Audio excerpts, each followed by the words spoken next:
D'un côté, c'est bien joli les vacances.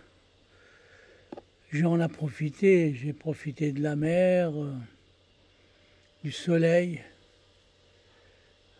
et j'ai mangé des figues. Ah, les figues. Je me souviens quand j'étais petit, un jour il y avait un marchand de figues.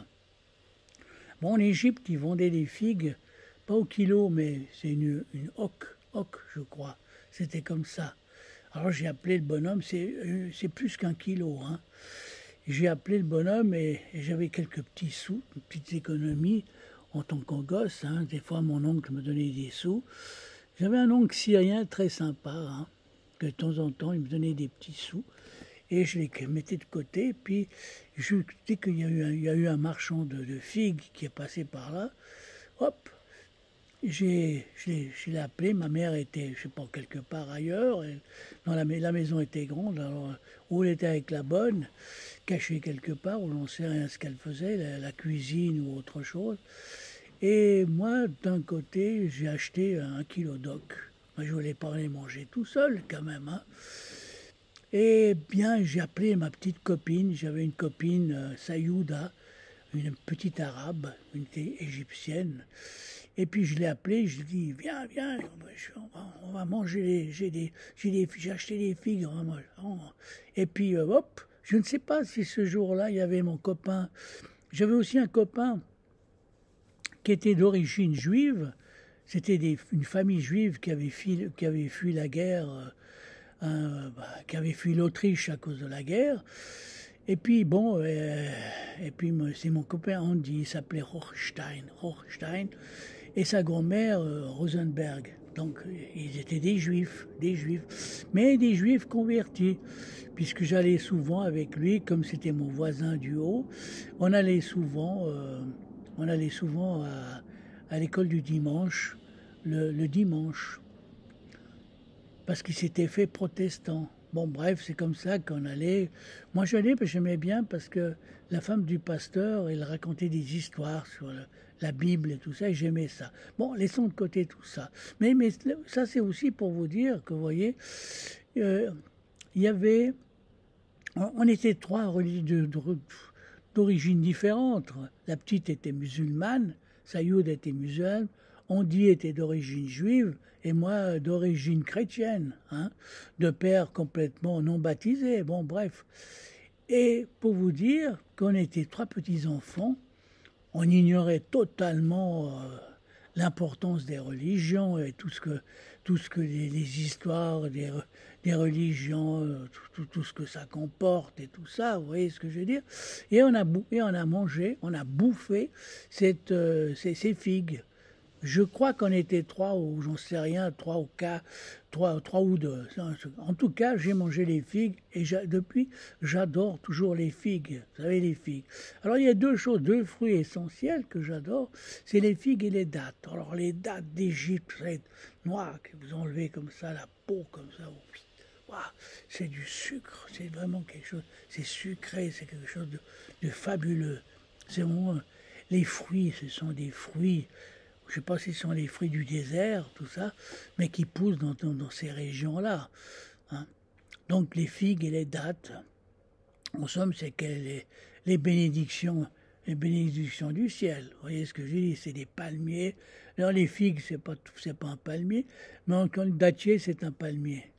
Et c'est vrai que chaque fois que je regarde un palmier, je suis heureux de regarder un palmier. Je pense toujours à ces dates quand je mangeais quand j'étais petit en Égypte. Et quand je vois un figuier, je pense toujours à ma copine, ma petite copine d'enfance, hein, qui était, qui était simple et directe, qui était son chichi. Mais je ne sais pas pour quelle raison, elle m'appelait toujours Hawaga. Hawaga, ça veut dire monsieur, seigneur, ou j'en sais rien.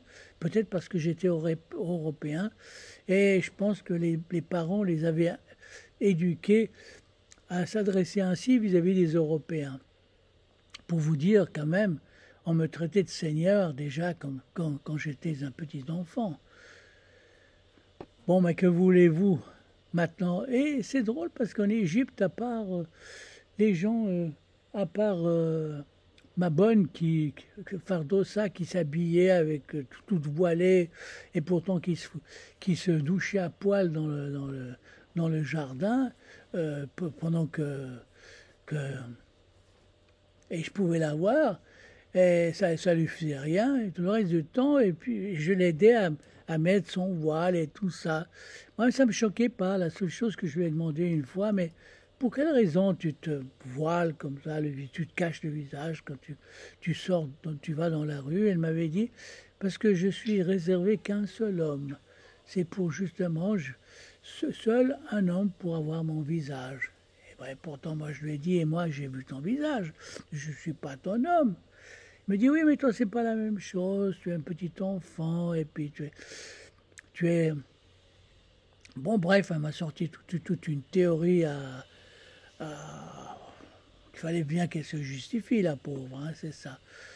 Et quand je vois tous ces conflits qui se passent actuellement avec je ne sais plus le nom de... J'ai horreur quand je vois là dans la presse qu'on parle de ci, de ça, de voile, d'habits et de tout ça. Mais quelle importance, quelle importance, quelle importance. Ah, ah ces religions. Je crois que je ne sais pas... ah, dans nos siècles actuels, après tant de siècles,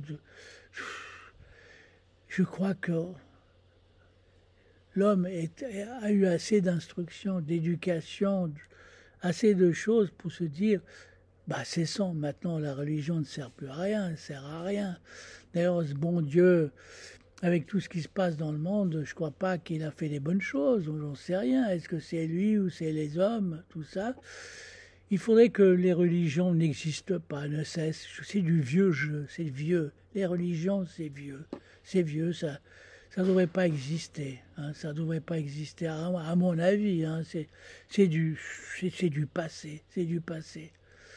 Bon, mais il fallait faire comprendre ça à des curés qui adorent les petits-enfants et qui préfèrent la religion pour se cacher hein, derrière hein, ainsi ils protègent leurs obsessions.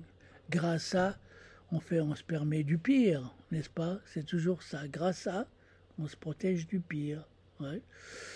Et oui, retenez cette phrase, juste cette phrase. Mais bon, allez, c'est tout pour l'instant. Pour l'instant, c'était juste mon dernier jour, mon avant-dernier jour. Demain, c'est tout de suite à la maison.